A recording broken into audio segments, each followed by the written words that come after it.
वो पहला अखबार। हाँ, ये सवाल काफी दिलचस्प है कि भारत का पहला अखबार कब, किसने और क्यों शुरू किया। और ये भी कि उसे शुरू होने के कुछ समय बाद ही बंद क्यों होना पड़ा। यहीं से शुरू करते हैं। बताइए, भारत का पहला मुद्रित अखबार कौन सा था और उसकी कहानी क्या थी? ये था द बंगाल गजेट और कैलकाटा जनरल एडवर्टाइजर, 1780 में। 1780, काफी पहले। हाँ, जेम्स ऑगस्टस हिक्की नाम के एक कह सकते हैं थोड़े मनमौजी आयरिश व्यक्ति ने कलकत्ता से शुरू किया था।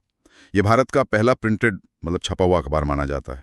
लेकिन आपने कहा बंद हो गया 2 साल में ही, ऐसा क्यों? हिक्की का अंदाज थोड़ा बेबाक था। वो आलोचना करने से चूकते नहीं थे। किसकी आलोचना? ईस्ट इंडिया कंपनी के अधिकारियों की, यहाँ तक कि गवर्नर जनरल वॉरेन हेस्टिंग्स और उनकी पत्नी की निजी जिंदगी पर भी तीखे कटाक्ष करते थे। ओहो, तो निजी हमले। हाँ, उन्हीं पत्रकारिता में निजी हमले और गॉसिप का पुट ज्यादा था। ये उस समय के हिसाब से काफी कह सकते हैं साहसिक या शायद दुस्साहसिक था। अच्छा, तो ये अंदाज कंपनी को बिल्कुल रास नहीं आया होगा? बिल्कुल नहीं। नतीजा ये हुआ कि सरकार उनसे हार खाने लगी। और 1782 में यानी प्रकाशन शुरू होने के सिर्फ 2 साल बाद उनके प्रेस को जब्त कर लिया गया। अखबार बंद। सिर्फ 2 साल? तो ये दिखाता है कि शुरुआत से ही सत्ता और प्रेस के बीच तनाव था। हाँ, टकराव के बीच तो शुरू से ही मौजूद थे। तो हिक्की की कोशिश तो एक तरह से नाकाम रही। क्या उनके बाद ये सिलसिला रुका या और अखबार आए? नहीं, रुका नहीं। हिक्की ने रास्ता जरूर खोला। उनके बाद कई और अंग्रेजी अखबार सामने आए, जैसे the Bengal journal, the Calcutta chronicle, फिर मद्रास से द मद्रास कुरियर, बॉम्बे से द बॉम्बे हेराल्ड। ये सब अंग्रेजी में थे? हाँ, ज्यादातर अंग्रेजों द्वारा ही निकाले जा रहे थे और उनका पाठक वर्ग भी वही था। लेकिन सरकार की नजर इन पर भी बनी हुई थी। और यहीं से शायद प्रेस को नियंत्रित करने के नियम कानून आने शुरू हुए होंगे। हाँ, शिकंजा कसना शुरू हुआ। पहला बड़ा कदम था 1799 का censorship of press act. 1799? Lord Wellesley? जी हाँ, लॉर्ड वेलेस्ली ने लागू किया था। उस समय फ्रांस से युद्ध का खतरा था। अच्छा, फ्रांसीसी आक्रमण का डर। हाँ, और वेलेस्ली को डर था कि कहीं भारतीय प्रेस फ्रांसीसियों के पक्ष में या कंपनी के खिलाफ माहौल न बना दे। तो सेंसरशिप मतलब छापने से पहले इजाजत? जी हाँ, प्री सेंसरशिप, प्रकाशन पूर्व जांच। हर अखबार को छापने से पहले अपनी सामग्री सरकारी सेक्रेटरी को दिखानी पड़ती थी। और कुछ? संपादक और प्रकाशक का नाम छापना भी जरूरी कर दिया गया। ये लगभग आप समझ लीजिए युद्धकालीन प्रतिबंधों जैसा था। प्रेस की स्वतंत्रता काफी सीमित हो गई थी। ये तो काफी कठोर था। क्या ये हमेशा ऐसे ही चला या बाद में कुछ नरमी आई? नरमी तो नहीं, बल्कि 1823 में एक और सख्त कानून आया, लाइसेंसिंग रेगुलेशन। Licensing regulation 1823? हाँ, इसे कार्यवाहक गवर्नर जनरल जॉन एडम्स ने लागू किया था। वो प्रेस की आजादी को लेकर थोड़े कह सकते हैं अनुदार थे। तो इसमें क्या था, लाइसेंस जरूरी हो गया? बिल्कुल, बिना सरकारी लाइसेंस के प्रिंटिंग प्रेस शुरू करना या चलाना एक दंडनीय अपराध बना दिया गया। और सरकार लाइसेंस रद्द भी कर सकती थी? हाँ, सरकार को यह अधिकार था कि वो किसी भी लाइसेंस को रद्द कर दें। पूरा नियंत्रण सरकार के हाथ में है। इसका किसी भारतीय पर सीधा असर पड़ा? उस समय के समाज सुधारकों पर। हाँ, बिल्कुल। राजा राम मोहन रॉय जैसे सुधारे जो प्रेस की स्वतंत्रता के बड़े पैरोकार थे, उन पर सीधा असर पड़ा। कैसे? उन्हें इसी कानून के चलते अपना फारसी भाषा का अखबार, वो मिरात उल अकबर, उसे बंद करना पड़ा। अच्छा, मिरात उल अकबर? तो उन्होंने विरोध नहीं किया था। उन्होंने इस तरह के प्रतिबंधों का जोरदार विरोध भी दर्ज कराया था, लेकिन कानून तो लागू रहा। तो एक तरफ सरकार का नियंत्रण, दूसरी तरफ रॉय जैसे लोगों की आजादी की मांग। हाँ। क्या कभी बीच में कोई थोड़ी राहत मिली प्रेस को? हाँ, एक दौर आया थोड़ी राहत का। अच्छा? 1835 में। 1835? क्या हुआ तब? जब चार्ल्स मेटकाफ कार्यवाहक गवर्नर जनरल बने, तो उन्होंने 1823 के इस सख्त लाइसेंसिंग कानून को रद्द कर दिया। ये एक बड़ा कदम माना गया। मेटकाफ ने रद्द कर दिया, क्यों? उनकी सोच अलग थी। हाँ, मेटकाफ थोड़े उदारवादी विचारों के माने जाते थे। उनका मानना था कि प्रेस पर अनावश्यक प्रतिबंध नहीं होने चाहिए। तो उनका कानून क्या था? Press act of 1835? जी, इसे मेटकाफ एक्ट भी कहते हैं। इसमें बस ये जरूरी था कि प्रिंटर या प्रकाशक अपने प्रकाशन की जगह की सही जानकारी सरकार को दे। मतलब लाइसेंस या प्री सेंसरशिप की जरूरत खत्म? हाँ, वो सब खत्म कर दिया गया। इसीलिए मेटकाफ को liberator of the Indian press भी कहा गया। भारतीय प्रेस का मुक्तिदाता? ये तो बड़ी राहत की बात रही होगी। हाँ, उस समय तो थी। लेकिन ये राहत कब तक चली? 1857 का विद्रोह वो एक बड़ा मोड़ था इतिहास में। क्या मेटकाफ की ये उदारता उसके बाद भी टिक पाई? आपका अंदेशा बिल्कुल सही है। 1857 के विद्रोह ने हालात पूरी तरह बदल दिए। उस उथल-पुथल और कह सकते हैं आपातकालीन स्थिति को देखते हुए ब्रिटिश सरकार को लगा कि प्रेस पर नियंत्रण जरूरी है। तो फिर से कड़े कानून। हाँ, नतीजा ये हुआ कि लाइसेंसिंग एक्ट 1857 लागू किया गया। इसने फिर से लाइसेंसिंग की व्यवस्था लागू कर दी। ओह, तो मेटकाफ द्वारा दी गई आजादी बस कुछ ही साल चली? हाँ, करीब 2 दशक ही चल पाई। 1857 के एक्ट ने सरकार को किसी भी प्रकाशन को रोकने का अधिकार वापस दे दिया। तो ये 1857 वाला एक्ट कब तक चला? क्या ये स्थायी था? नहीं, ये कानून सिर्फ 1 साल के लिए था, मतलब आपात स्थिति से निपटने के लिए। अच्छा, फिर? इसके बाद 1867 में एक नया कानून आया, रजिस्ट्रेशन एक्ट। इसने 1835 के मेटकाफ एक्ट की जगह ली। तो ये भी सख्त था? 1857 वाले लाइसेंसिंग एक्ट जितना दमनकारी नहीं था। इसका स्वरूप ज्यादातर नियामक, मतलब रेगुलेटरी था, प्रतिबंधात्मक नहीं। रेगुलेटरी? इसका क्या मतलब हुआ? इसमें क्या खास बातें थीं? इसमें मुख्य रूप से 2 बातें थीं। एक तो हर किताब और अखबार पर प्रिंटर, प्रकाशक का नाम और प्रकाशन की जगह छापना अनिवार्य था। ठीक है। और दूसरी? दूसरी, प्रकाशन के 1 महीने के अंदर उसकी एक कॉपी स्थानीय सरकार के पास जमा करानी होती थी। कौन क्या छाप रहा है? हाँ, उद्देश्य प्रेस को दबाना नहीं, बल्कि उसे रेगुलेट करना था। ये मेटकाफ की छूट और 1857 की सख्ती के बीच का रास्ता था, कह सकते हैं। ठीक है, तो इसी रेगुलेटरी माहौल में शायद राष्ट्रवादी पत्रकारिता ने भी जोर पकड़ा होगा। निश्चित रूप से ये वही दौर था जब भारत में राष्ट्रीय चेतना बढ़ रही थी और प्रेस इस चेतना को जगाने और फैलाने का एक बहुत शक्तिशाली जरिया बन रहा था। राम मोहन रॉय तो पहले ही आवाज उठा चुके थे। हाँ, अब कई और राष्ट्रवादी नेता और पत्रकार उस मैदान में उतर आए थे। कौन थे वो अहम लोग? कुछ नाम और उनके प्रकाशन? कई बड़े नाम हैं, जैसे मद्रास में जी सुब्रमण्या अय्यर। उन्होंने द हिंदू शुरू किया, जो आज भी है, और तमिल में स्वदेश मित्रन। द हिंदू। हाँ, और बंगाल में? कलकत्ता में सुरेंद्रनाथ बैनर्जी का द बंगाली बहुत प्रभावशाली था। दादा भाई नौरोजी ने बॉम्बे से वॉइस ऑफ इंडिया निकाला। अमृत बाजार पत्रिका का भी नाम बहुत सुना है। हाँ, वो तो बहुत मशहूर हुई है। शिशिर कुमार घोष और मोतीलाल घोष ने शुरू की थी। दिलचस्प बात यह है कि वो पहले बंगाली में थी, फिर रातों रात अंग्रेजी में बदल गई। रातों रात? क्यों? उसकी बात आगे आएगी, वीपीए के संदर्भ में। अच्छा, और कौन थे? तिलक, गोखले? हाँ, बाल गंगाधर तिलक के केसरी, मराठी और महाराता अंग्रेजी ने तो धूम मचा दी थी। गोपाल कृष्ण गोखले से जुड़ा सुधारक था। जीपी वर्मा का लखनऊ से हिंदुस्तान और एडवोकेट भी अहम थे। एनएन सेन का इंडियन मिरर भी था। ये तो बड़े शहरों और राष्ट्रीय स्तर के नेताओं की बात हुई। क्या स्थानीय भाषाओं में, मतलब वर्नाक्युलर प्रेस में भी ऐसा कुछ हो रहा था? बिल्कुल। ये जानना बहुत जरूरी है कि राष्ट्रवाद सिर्फ अंग्रेजी प्रेस तक सीमित नहीं था। असल ताकत तो देसी भाषाओं की प्रेस में आ रही थी। कहाँ? पंजाब में ट्रिब्यून और अखबार आम जैसे अखबार निकले। बॉम्बे प्रेसिडेंसी में मराठी और गुजराती में कहे थे। गुजराती इंदु प्रकाश, ध्यान प्रकाश, काल। और बंगाल में? बंगाल में बंगाली में सोम प्रकाश, बंगानी वासी, साधारणी जैसे कई अखबार थे। ये क्षेत्रीय भाषाओं के अखबार आम लोगों तक पहुंच रहे थे, उनकी अपनी भाषा में। तो ये सरकार के लिए चिंता की बात रही होगी? बहुत ज्यादा। एक तरफ सरकार रेगुलेशन से नजर रख रही थी, दूसरी तरफ राष्ट्रवादी प्रेस, खासकर देसी भाषाओं का प्रेस, ज्यादा मुखर होता जा रहा था। सरकार की आलोचना बढ़ रही थी। तो ये टकराव की स्थिति बन रही थी? और टकराव हुआ भी, बुरी तरह हुआ। 1878 में। 1878? ये वर्नाक्युलर प्रेस एक्ट का साल है। जी हाँ, लॉर्ड लिटन उस समय वाइसराय थे। उन्होंने ये वर्नाक्युलर प्रेस एक्ट वीपीए लागू किया। इसे भारतीय प्रेस के इतिहास में एक काला कानून माना जाता है। वर्नाक्युलर प्रेस एक्ट, इसके नाम से ही लगता है कि ये सिर्फ देशी भाषाओं के लिए था। बिल्कुल, इसका सीधा और स्पष्ट निशाना देसी भाषाओं यानी वर्नाक्युलर प्रेस ही था। अंग्रेजी प्रेस पर यह लागू नहीं होता था। ऐसा क्यों? अंग्रेजों को देसी प्रेस से इतना डर क्यों लग रहा था? उन्हें लगता था कि अंग्रेजी प्रेस तो फिर भी उनके पढ़े लिखे संभ्रांत तबके तक सीमित है, उसे वो शायद संभाल सकते हैं। लेकिन देसी भाषा के अखबार? वो आम जनता तक पहुंच रहे थे, उनकी अपनी भाषा में सरकार की आलोचना कर रहे थे, राष्ट्रवादी भावनाएं जगा रहे थे। लिटन को डर था कि ये अखबार 1857 जैसे विद्रोह की जमीन फिर से तैयार कर सकते हैं। अच्छा, तो वीपीए का घोषित उद्देश्य क्या था?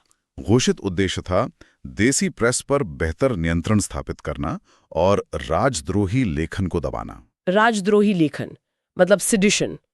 इसे कैसे तय करते थे? कानून में इसकी कोई साफ परिभाषा नहीं थी। बस ये कहा गया कि ऐसी कोई भी सामग्री छापना जिससे सरकार के प्रति असंतोष फैले या विभिन्न नस्लीय या धार्मिक समूहों के बीच दुश्मनी बढ़े, वो राजद्रोही है, और इसे तय करने का अधिकार दे दिया गया जिला मजिस्ट्रेट को। मजिस्ट्रेट को सारे अधिकार। तो इस कानून में ऐसा क्या था जो इसे इतना कुख्यात बनाता है? इसके प्रावधान बहुत सख्त थे। जिला मजिस्ट्रेट को अधिकार था कि वो किसी भी देसी अखबार के प्रिंटर या प्रकाशक से बॉन्ड भरवाए। बॉन्ड किस बात का? वचन लेना कि वो कोई आपत्तिजनक सामग्री नहीं छापेंगे, और मजिस्ट्रेट सिक्योरिटी मतलब जमानत राशि जमा करने का आदेश भी दे सकता था। और अगर फिर भी छापा तो वो जमानत जब्त हो सकती थी, और अगर बार बार ऐसा होता तो प्रिंटिंग प्रेस तक जब्त किया जा सकता था। प्रेस जब्त। और क्या इसके खिलाफ कोई अपील हो सकती थी कोर्ट में? यही तो सबसे खतरनाक बात थी। मजिस्ट्रेट का फैसला अंतिम होता था, उसके खिलाफ किसी भी अदालत में कोई अपील नहीं हो सकती थी। कोई अपील नहीं, ये तो न्याय के सिद्धांत के खिलाफ है। बिल्कुल। हाँ, एक रास्ता था बचने का। क्या? अखबार अपनी सामग्री छापने से पहले सरकारी सेंसर को दिखाकर पास करवा ले। अगर सेंसर ओके कर दे तो कानून से बच सकते थे, लेकिन ये तो एक तरह से प्री सेंसरशिप ही हो गई। हाँ बिल्कुल, इसीलिए इसे गैगिंग एक्ट यानी मुंह बंद करने वाला कानून कहा गया होगा। सही। इसकी सबसे ज्यादा आलोचना किस बात पर हुई? दो मुख्य बातें थीं। पहला, इसका सरासर भेदभावपूर्ण रवैया। ये सिर्फ देसी भाषाओं के प्रेस पर था, अंग्रेजी पर नहीं। ये साफ नस्लीय भेदभाव था। और दूसरा, अपील का अधिकार न देना। ये इसे पूरी तरह से मनमाना कानून बनाता था। इसने प्रेस की आजादी का गला घोटने का काम किया। आपने अमृत बाजार पत्रिका का जिक्र किया था, उसका क्या हुआ था? हाँ, दिलचस्प कहानी है। अमृत बाजार पत्रिका तब तक बंगला और अंग्रेजी दोनों में छपती थी। जैसे ही वीपीए आया, उन्हें पता था कि वो निशाने पर आएंगे, तो उन्होंने रातों रात क्या किया? रातों रात खुद को पूरी तरह से अंग्रेजी अखबार में बदल लिया, ताकि वीपीए की गिरफ्त से बाहर हो जाएं। कमाल है। क्या इस कानून का बहुत ज्यादा असर हुआ? मतलब क्या बहुत सारे प्रेस बंद हुए या जब्त हुए? वीपीए के तहत सीधी कार्रवाई के उदाहरण शायद उतने ज्यादा ना हो, लेकिन इसका खौफ बहुत था। इसने एक डर का माहौल बना दिया था। और सुरेंद्रनाथ बैनर्जी का जिक्र आता है कि वो पहले भारतीय पत्रकार थे जो जेल गए। हाँ, वो 1883 की बात है। उन्हें अदालत की अवमानना के मामले में जेल हुई थी। उन्होंने द बंगाली में कलकत्ता हाईकोर्ट के एक अंग्रेज जज की आलोचना की थी। तो ये वीपीए के तहत नहीं था? नहीं, वीपीए तो 1882 में ही लॉर्ड रिपन ने रद्द कर दिया था। लिटन के बाद रिपन आए थे और वो ज्यादा उदार माने जाते हैं। उन्होंने आते ही इस बदनाम कानून को खत्म किया। अच्छा, वीपीए रद्द हो गया, ये अच्छी बात थी। लेकिन सरकार का रवैया तो शक वाला ही रहा होगा। हाँ, वो तो बना रहा। तो क्या 20वीं सदी में जब आजादी का आंदोलन और तेज हो रहा था, सरकार शांत बैठी रही या फिर नए कानून आए? शांत कैसे बैठ सकती थी? जैसे जैसे उग्र राष्ट्रवादी गतिविधियां बढ़ी, सरकार के कान फिर खड़े हो गए। 1908 में newspaper incitement to offences act लाया गया। इसका निशाना क्या था? इसका मकसद उन अखबारों पर कार्रवाई करना था जो हत्या या हिंसा के लिए उकसाने वाली सामग्री छापते थे।